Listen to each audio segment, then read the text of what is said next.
मांग विश्लेषण में अब हम आज लेते हैं मांग के प्रकार। तो मांग के प्रकार में सामान्यतः हम 3 प्रकार इसके पढ़ते हैं। एक तो पढ़ते हैं मूल्य मांग, एक पढ़ते हैं आय मांग और पढ़ते हैं तिरछी मांग। तो अब हम लेते हैं मूल्य मांग। जैसे कि जो ज़्यादातर हम मांग के नियम में जो व्याख्या करते हैं, मूल्य मांग की व्याख्या करते हैं। इसमें ये देखा जाता है कि वस्तु के मूल्य का उसके मांग मात्रा पर क्या प्रभाव पड़ता है। यानी इसमें जो मांग कर्व होता है, डीडी जो कर्व होता है, वो नेगेटिव होता है, जो ये बताता है कि एक वस्तु के मूल्य में अगर वृद्धि होती है तो उसकी मांगी गई मात्रा में कमी होगी, या अगर वो किसी वस्तु के मूल्य में कमी होती है तो उस वस्तु की मात्रा अधिक मांगी जाएगी। जैसे कि मैंने कल आपके मांग के नियम में आपको विस्तृत रूप से समझाया। इसको बोलते हैं, क्या बोलते हैं, मूल्य मांग। इसके बारे में हम काफ़ी डिस्कशन कर चुके हैं। दूसरा लेते हैं हम आय मांग। आय मांग में हम जो है वस्तु की मांगी गई मात्रा और एक व्यक्ति की आय का में रिलेशन देखते हैं कि यानी कि एक व्यक्ति की आय अगर बढ़ती है तो वह वस्तुओं की पहले की तुलना में ज़्यादा मांग करेगा। अगर उस व्यक्ति की आय घटती है तो वो पहले की तुलना में वस्तुएं कम खरीदेगा। जैसे कि कोई व्यक्ति है, उसकी 20,000 रुपये महीना तनख्वाह है। अगर वो 20,000 रुपये महीने तनख्वाह है और जो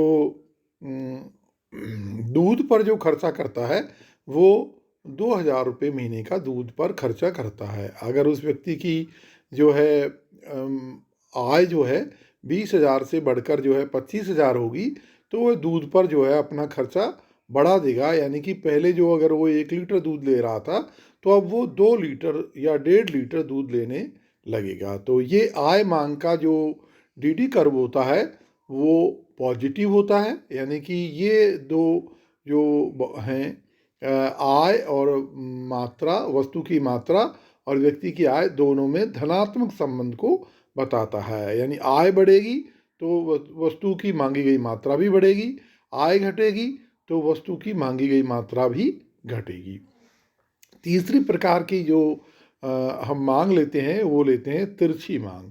इसमें ये देखा जाता है किसी एक जो बात का प्रभाव दूसरी बात पर किस प्रकार से पड़ता है। यानी कि एक वस्तु में अगर हम मान लीजिए कि के मूल्य बढ़ते हैं तो दूसरी वस्तु की मात्रा घटती है या दूसरी वस्तु की मात्रा बढ़ती है। जैसे हम देखें कि मान लीजिए कि बाज़ार में जो है अगर पेट्रोल की कीमतें बहुत बढ़ती जाएंगी तो क्या होगा, जो दुपहिया वाहन है या जो 4 पहिया वाहन है जो कि पेट्रोल से चलते हैं वो कम खरीदे जाएंगे। ये नेचुरल है, आप भी समझते हैं इस बात को कि अगर पेट्रोल बहुत महंगा हो जाएगा तो फिर हम वाहन कम खरीदेंगे, क्योंकि हमारे पास में वाहन में चलाने के लिए जो है पैसे की कमी हो जाएगी।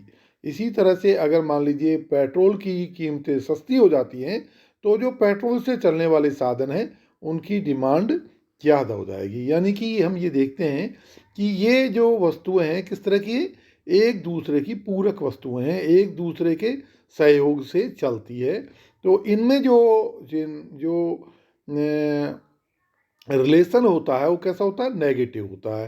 यानी एक की अगर कीमत बढ़ती है तो दूसरे की मात्रा घटती है। जैसे कि प्राइस इलास्टिसिटी में होता है, जैसे कि पेट्रोल की कीमत बढ़ती है तो यानी इधर तो बढ़ रही है, और जबकि जो मोटरसाइकिलें हैं उनकी डिमांड घट रही है। तो ये नेगेटिव रिलेशन है। ये सामान्यतः संयुक्त जो डिमांड होती है वो इस प्रकार की होती है, या जो वस्तुएं एक दूसरे के साथ मिलजुल कर काम आती है उनमें इस प्रकार की डिमांड देखी जा सकती है। और दूसरा, इसका एक दूसरा भी उदाहरण हो सकता है कि एक वस्तु की अगर मांग बढ़े तो एक वस्तु के मूल्य बढ़े तो दूसरी वस्तु की जो है वो क्या बढ़े, मात्रा बढ़े। ऐसा भी हो सकता है कि जैसे मान लीजिए हम चाय और कॉफ़ी का उदाहरण देते हैं कि चाय के अगर मूल्य बढ़ते हैं तो लोग चाय की डिमांड तो कम कर देंगे और उसकी जगह कॉफ़ी ज़्यादा पीने लगेंगे। तो ये किस तरह की वस्तुएं हैं, ये आपस में प्रतिस्पर्धी वस्तुएं हैं, या जिन्हें हम कह सकते हैं स्थानापन्न वस्तुएं हैं, जो एक वस्तु की जगह दूसरी वस्तु काम आती है। अगर इस प्रकार की वस्तुएं हैं तो इनमें जो डिमांड कर्व होगा वो धनात्मक होगा, यानी कि एक वस्तु के अगर मूल्य बढ़ रहे हैं तो दूसरी वस्तु जो है वो ज़्यादा खरीदी जाएगी। जैसे कि हम ये देख सकते हैं कि जैसे हमने कल देखा था मीट और आलू का उदाहरण देखा था, वो इसमें बिल्कुल फिक्स काम करेगा। अगर मान लीजिए कि मीट की जो है अगर जैसे जैसे कीमतें ज़्यादा बढ़ेंगी तो लोग मीट की जगह उसका स्थानापन्न किससे करेंगे, आलू से करेंगे, और आलू ज़्यादा खरीदने लगेंगे। अपन इसको ऐसे नहीं समझकर अपन सिंपल तरीके से ये समझ सकते हैं, जैसे कि मान लीजिए कि दो पेय पदार्थ ले लेते हैं और ब्रांड के नाम पर उनको अलग अलग कर लेते हैं, कोको कोला और पेप्सी दो ले लेते हैं। ये दो वस्तुएं अपन मान लेते हैं। तो क्योंकि अगर मान लो किसी व्यक्ति को कोको कोला नहीं मिल रहा है तो वो क्या पेप्सी पी लेगा, और वो दोनों को एक जैसा ही समझता है, एक वस्तु को दूसरी वस्तु की जगह काम लेता है। तो अभी जैसे हमको जब बाज़ार में जाते हैं तो 20 रुपये का कोको कोला की बोतल मिलती है। अगर मान लीजिए ये इसकी कीमत बढ़कर 25 रुपये हो जाती है तो हम सोचेंगे चलो छोड़ो, कोको कोला की जगह हम पेप्सी पी लेते हैं, पेप्सी तो उसी पुरानी रेट पर मिल रही है। तो ये दो वस्तुएं जो स्थानापन्न वस्तुओं का एकदम एक्यूरेट उदाहरण है, वो इसके द्वारा हम समझ सकते हैं। तो जब वस्तुएं स्थानापन्न होती हैं, प्रतिस्पर्धी होती हैं, तो इनमें जो डिमांड कर्व है वो धनात्मक होता है। तो यानी मैंने अभी आपको दो तरह के डिमांड कर्व बताए हैं, एक ऋणात्मक और एक धनात्मक।